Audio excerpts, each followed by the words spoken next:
Nah, di sini tujuan pembelajarannya, siswa mampu mengetahui berbagai sumber energi alternatif untuk memenuhi kebutuhan hidupnya. Siswa mampu mengetahui kegiatan manusia yang menggunakan benda atau zat yang dapat mengakibatkan perubahan alam. Baik. Selanjutnya, apa sih sumber energi alternatif? Sudah kita pernah bahas sebelumnya. Ada yang masih ingat? Energi alternatif? Energi pengganti. Iya, sumber energi pengganti, ya. Apa aja contohnya? Air, terus Matahari. Matahari. Air, matahari. panas bumi. Angin, biogas. Apalagi? Gelombang laut. Apalagi satu lagi tuh? Matahari. Oke, yang paling besar adalah sumber energinya yaitu matahari. Nah, di sini sumber energi alternatif yaitu menjaga kelestarian alam. Penting bagi manusia, salah satu upayanya adalah penggunaan energi alternatif.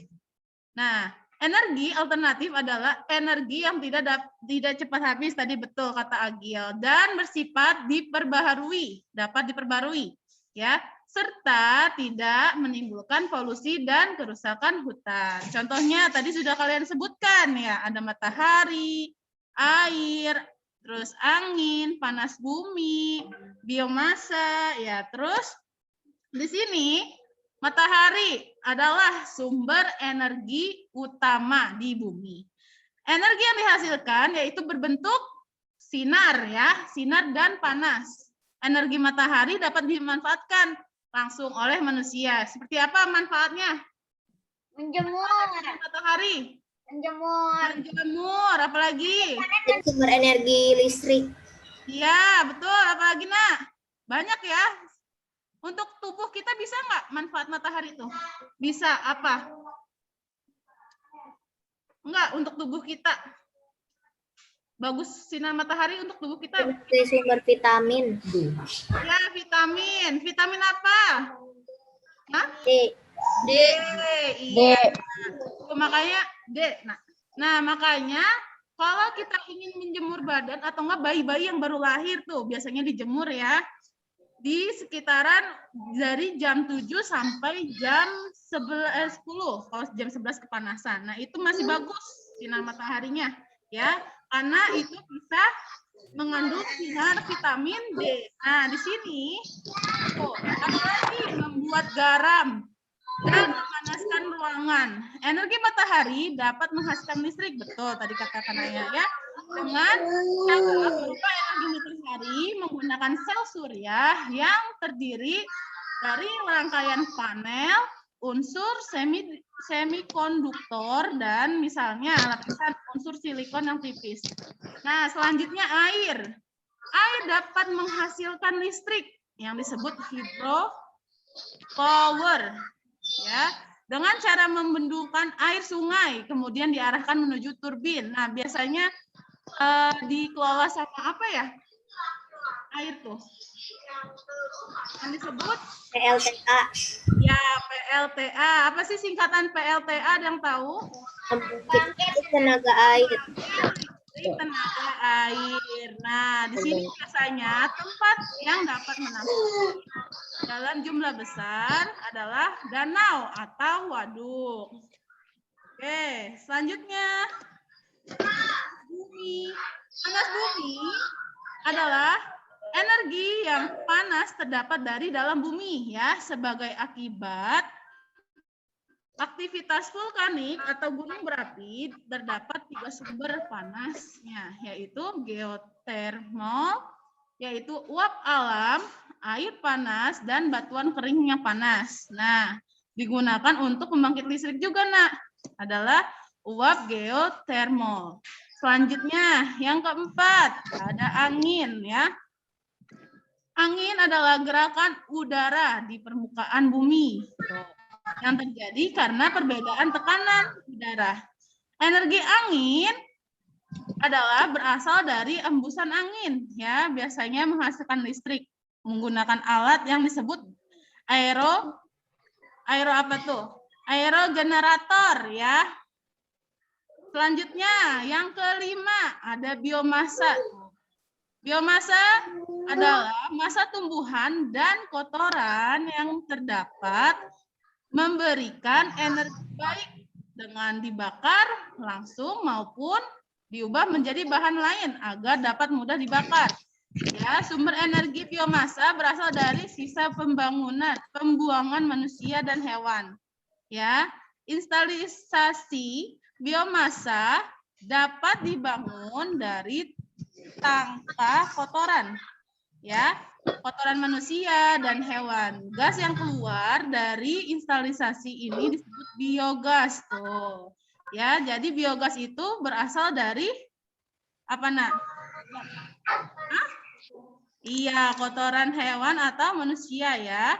Nah, selanjutnya yang keenam itu adalah gelombang laut yang memecah di pantai, ya.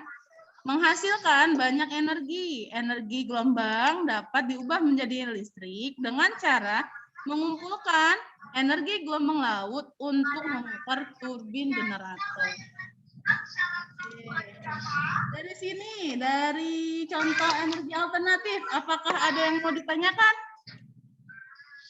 Yang di sekolah atau di Zoom? Apakah ada yang mau ditanyakan sebelum kita lanjut?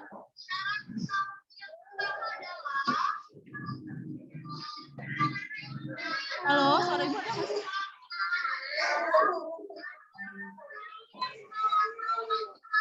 Halo? Mau kebaca nih. Ya, Bu. Ya, dari sini apakah ada yang mau ditanyakan sebelum kita lanjut dari contoh energi alternatif? Hah? Ya, oke. Lanjut. Dari halaman 172, sekarang kita membaca senyap, ya. Membaca senyap di halaman 172. Kita baca kira-kira 5 menit cukup nggak? Cukup, ya. Kita baca senyap 5 menit. Oke, sekarang bisa dimulai. Membaca senyap di halaman 172.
Oke, 1 menit lagi ya.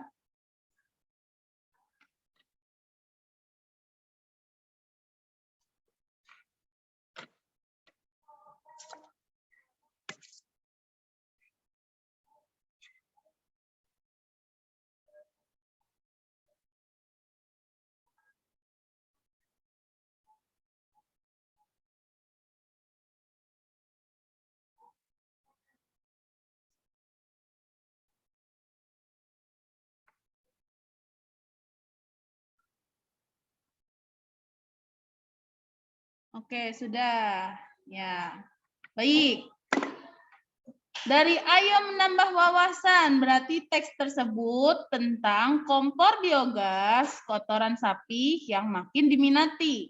Siapa sih pencetus kompor gas dari kotoran sapi? Ada yang tahu? Siapa? Latif Wilopo. Iya, Latif Wilopo ya. Dia adalah yang membuat kompor biogas hemat energi dengan memanfaatkan kotoran sapi, limbah kotoran sapi atau telentong ya, teletong. Nah, di sini keluarga Latif sudah memakai kompor tersebut selama 1 tahun ya, karena dia menghemat energi, dia tidak pusing-pusing untuk membeli tabung gas LPG ya, karena sudah memanfaatkan kotoran sapi untuk dijadikan biogas ya, dengan memanfaatkan limbah kotoran sapi. Nah, selanjutnya menurut Latif memakai tabung gas LPG dengan biogas dari kotoran tidak ada bedanya serta tidak berpengaruh pada rasa masakan ya, kan kotoran sapi itu cenderung bau ya. Nah sedangkan ketika sudah diolah menjadi biogas itu tidak bau ya, dan rasa masakannya pun tidak ada bedanya ya, meskipun berasal dari kotoran sapi itu kata Latif. Terus sebelum memakai kotoran sapi, rata-rata keluarga Latif setiap bulannya mengganti 4 sampai 5 kali tabung gas LPG itu ukuran 3 kilo ya, untuk keperluan memasak istrinya. Harga 1 tabung seharga 13.000. Nah, berarti kalau selama sebulan Latif mengeluarkan berapa? Hah? Ya, Sar. Tadi aku udah masukin deh. Udah aku masukin, Bu. Mana nih? Mana ya? Sebentar ya.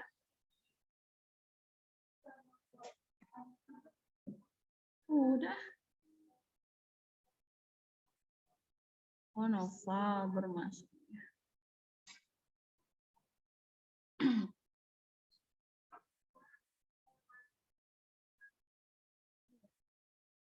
Oke, tuh. Berarti sebelum memakai kompor biogas kotoran sapi, Pak Latif sebulan bisa sampai 4 sampai 5 kali tabung gas LPG. Nah, itu sangat boros ya, Nak. Nah, makanya Pak Latif ini menciptakan kompor tersebut untuk menghemat pengeluaran. Nah, malahan kalau tabung gas sedang langka, harga melonjak hingga 14.000.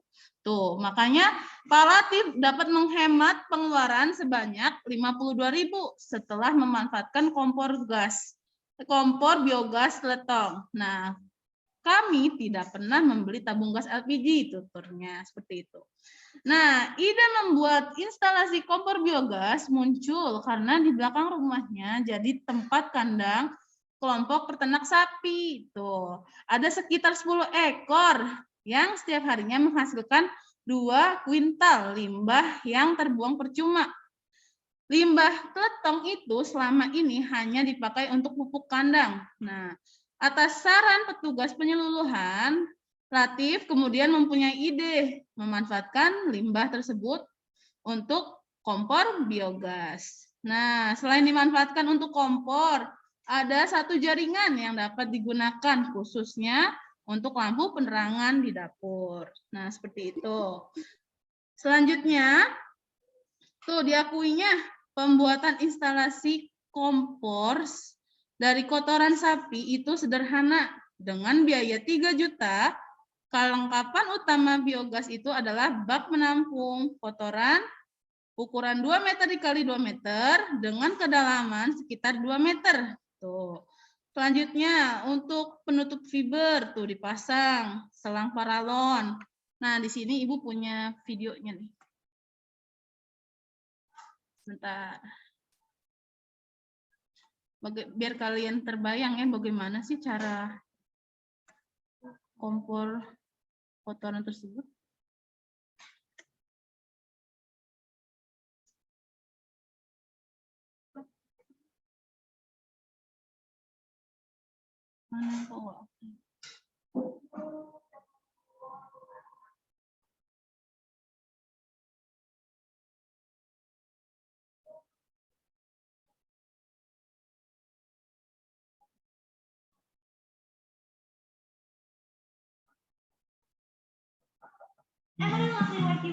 Yang di Zoom kedengeran nggak suara Ibu Nak? Suara videonya? Belum ada, Bu. Oh, belum ada ya? Ringan di wajah, nomor jelas, tapi di bawah. White UV Compact Powder. Wajah nggak ada gambar, Bu. Cuma daging dan susunya loh. Ada gambar ya? Limbah dari kandang sapi. Nggak ada. Nggak ada ya? Sebentar. Wait.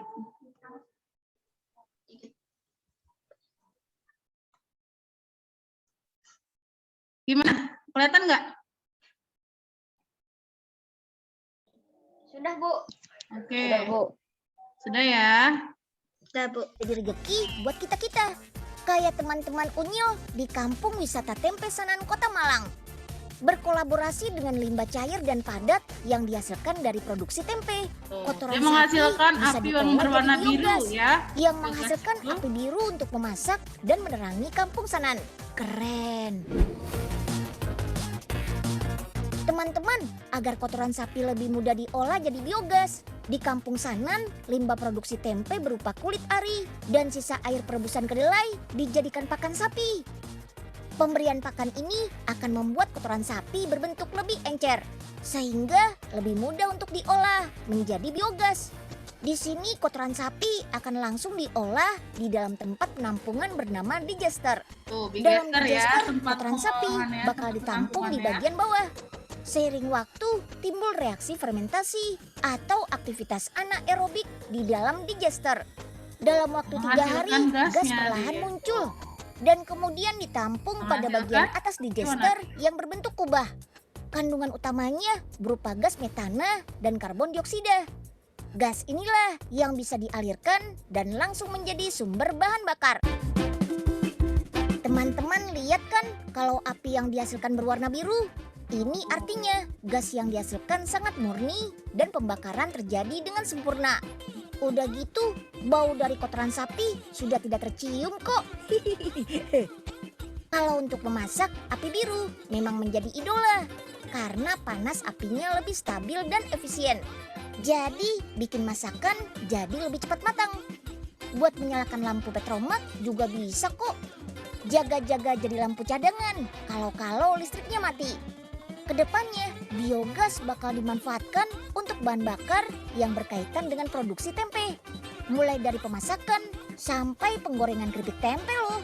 Wah, keren ya. Siapa sangka kalau ternyata rezeki berupa energi terbarukan ini berasal dari kandang sapi. Mantap! Mantap. Oke, nah seperti itu ya. Iya, siapa tuh tadi ya? Yang botak? Auga. Ya, lagi minta uang gope. Unyil bagi uang gopenya. Oke. Nah, seperti itu ya. Jadi biogas yang terbuat dari kotoran sapi itu berasal dari limbah ya, limbah kotoran sapi. Nah, dimanfaatkan untuk menjadi kompor ya oleh Pak Latif. Nah, selanjutnya kita bahas bersama-sama ya. Nomor 1. Coba. Hari ini tugasnya halaman 107 ya.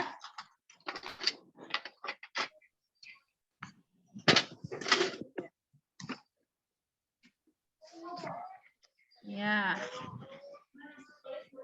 Boleh kalau nggak mau? Oke. Kak, tapi belum selesai kan? Belum dikerjain? Belum, ya udah, yuk. Nah, di sini tuh berarti biogas itu adalah gas yang dihasilkan dari pembentukan limbah kotoran sapi, ya. Selanjutnya, kompor biogas juga merupakan kotoran sapi yang ramah lingkungan karena Bu. iya, karena pembuatan dan penggunaannya tidak merusak lingkungan dan pembuatannya itu didaur ulang limbah yang akan mengurangi limbah di bumi ini. Tuh, selanjutnya, menggunakan biogas kotoran sapi lebih hemat daripada LPG ya. Tadi sudah disebutkan karena tidak memerlukan biaya untuk membeli gas terus-menerus. Oke, nomor 1. Apakah yang dimaksud dengan biogas kotoran sapi?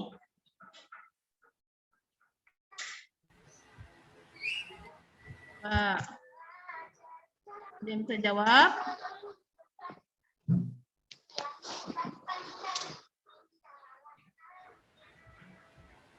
Salah satu bahan bakar bio atau bahan bakar yang berasal dari makhluk hidup. Iya, salah satu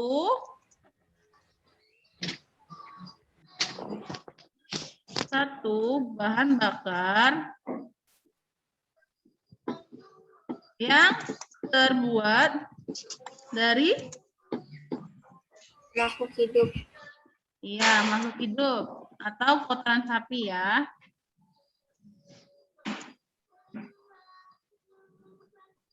Yuk. Salah satu bahan bakar apa, Bu? Salah satu bahan bakar yang terbuat dari makhluk hidup atau kotoran sapi.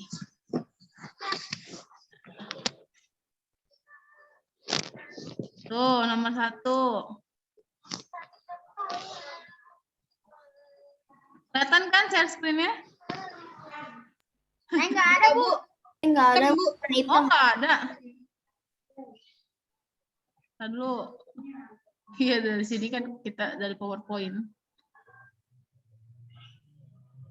Nah, gimana sekarang? Ada nggak? Di ketutupan hitam-hitam, Bu. Ntar dulu.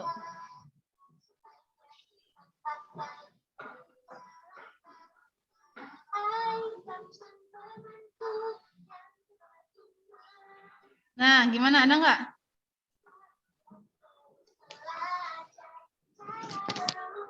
Nomor 2.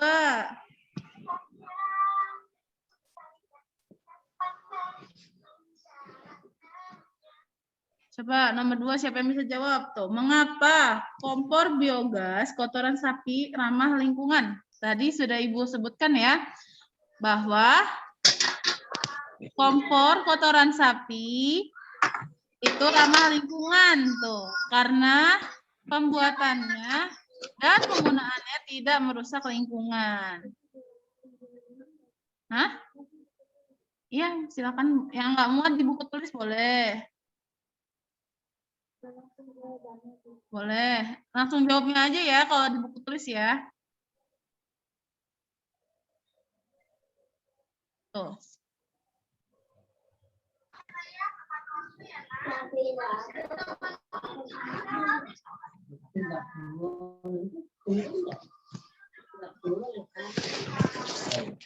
Nggak boleh.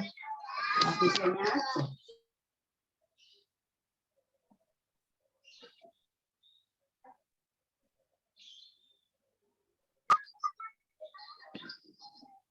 Yang ketiga tuh. Udah belum yang nomor 2? Belum. Disingkat aja nggak apa-apa ya.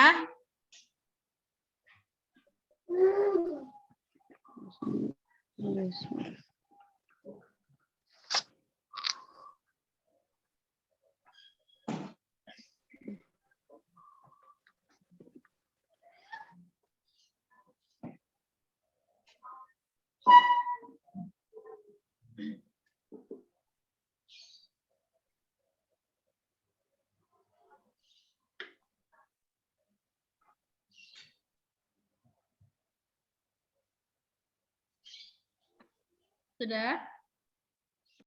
Bu, sudah. Oke, nomor 3. Coba siapa yang bisa jawab nih? Saya Bu, Menurut- Fahri. Oke, Fahri. Yuk, silakan. Menurut kalian manakah yang lebih hemat antara menggunakan gas LPG dengan biogas kotoran sapi? Heeh. Menggunakan Fahri? kotoran sapi. Apa? Menggunakan kotoran sapi. Iya, lebih hemat menggunakan kotoran sapi ya? Atau yang disebut kompor biogas. Kenapa disebut lebih hemat?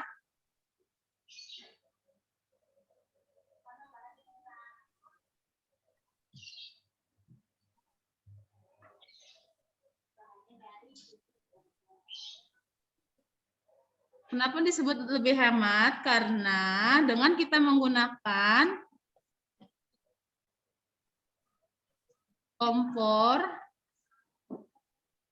biogas, kita tidak akan membeli tabung gas secara terus-menerus. Jadi biayanya lebih irit ya.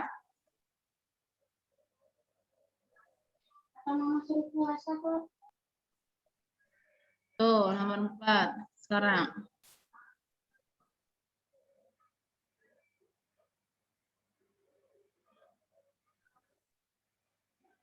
Sudah? Sudah, Bu. Oke, nomor 4 tuh. Kendalanya dari pembuatan kompor biogas dari kotoran sapi. Nih, kendalanya yaitu membutuhkan bak menampung yang lebih besar agar dapat Bu, menghasilkan tulisannya biogas. hitam-hitam, Bu. Hah? Tulisannya buram. Buram? Iya, Bu, burem. Coba sekarang. Burem banget, Bu. Mau tambah burem, Bu. Tambah Gitu. Bentar. Ada Said. Dah. Dah. Oke. Tuh, kendalanya yaitu kita membutuhkan bak menampung yang lebih besar agar bisa menghasilkan biogas lebih banyak. Tuh, membutuhkan selang paralon yang panjang jika ingin menyalurkan ke daerah atau tempat yang lebih luas lagi.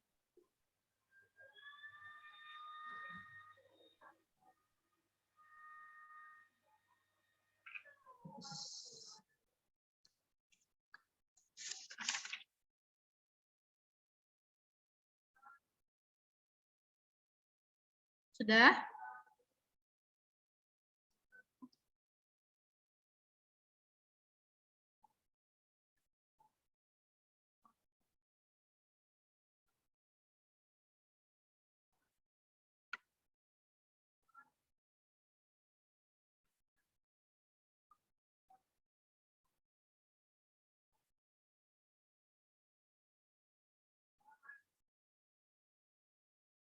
Sudah, Nak?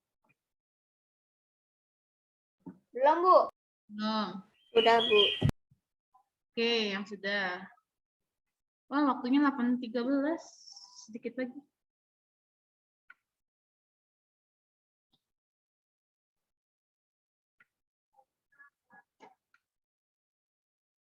Yang di sekolah sudah?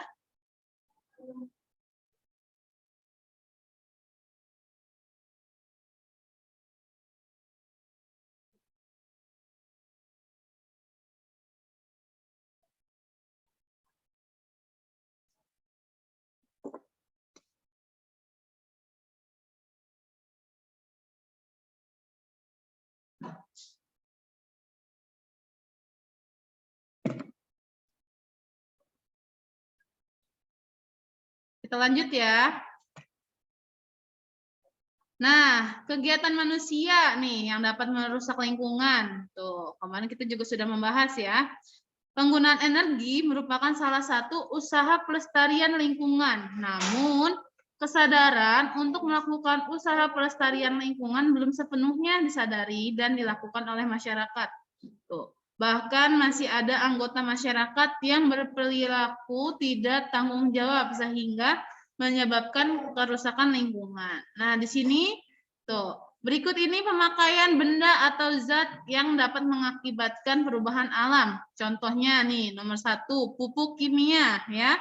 Pupuk kimia disebabkan itu penggunaan berlebihan dalam jangka panjang tuh. Akibatnya mengurangi kesuburan tanah sehingga menurunkan produktivitas pertanian. Sifatnya merusak ya. Ada lagi nih, limbah. Tuh, limbah disebabkan tidak ada pengolahan limbah pabrik tuh. Pencemaran tanah dan air akibatnya dapat merusak juga ya. Nah, selanjutnya apa lagi sih? Deterjen tuh. Deterjen busanya menutup permukaan air sehingga matahari sulit menembus permukaan air. Nah, ini termasuk pencemaran air ya, dapat sifatnya itu merusak. Selanjutnya ada pestisida. Tuh, pestisida juga bendanya dapat menyebabkan pemakaian yang berlebihan. Tuh. Dan kandungan zat kimianya membahayakan. Akibatnya pencemaran tanah dan air. Sifatnya juga merusak. Nah, silakan ditulis ya. Untuk yang di halaman 175. Yang nama zat. Ibu yang di foto halaman 173. Yang di tabel ya. Tuh, nama benda. Berarti nama bendanya itu tadi kan pupuk kimia dan limbah sudah ada. Tinggal deterjen dan pestisida saja.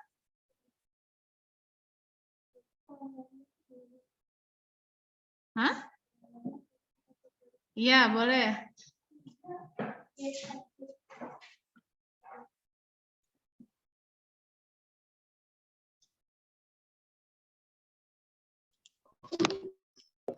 Ibu yang dikirim yang mana, Bu? Tuh, ada juga. Yang dikirim itu halaman 173 aja, Nak.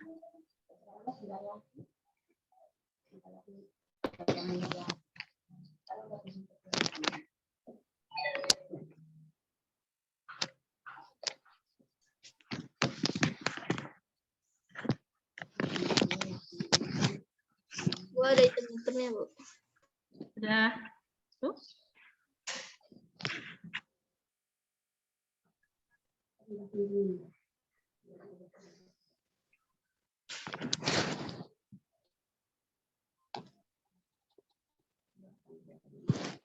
Sudah ya?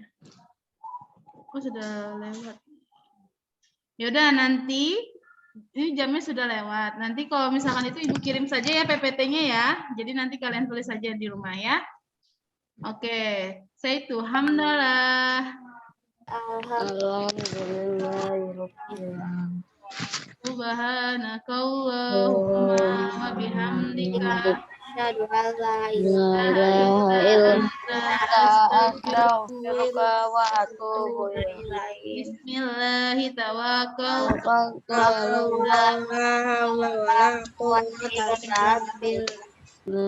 Wassalamualaikum warahmatullahi wabarakatuh. Waalaikumsalam warahmatullahi wabarakatuh. Assalamualaikum warahmatullahi wabarakatuh. Bu.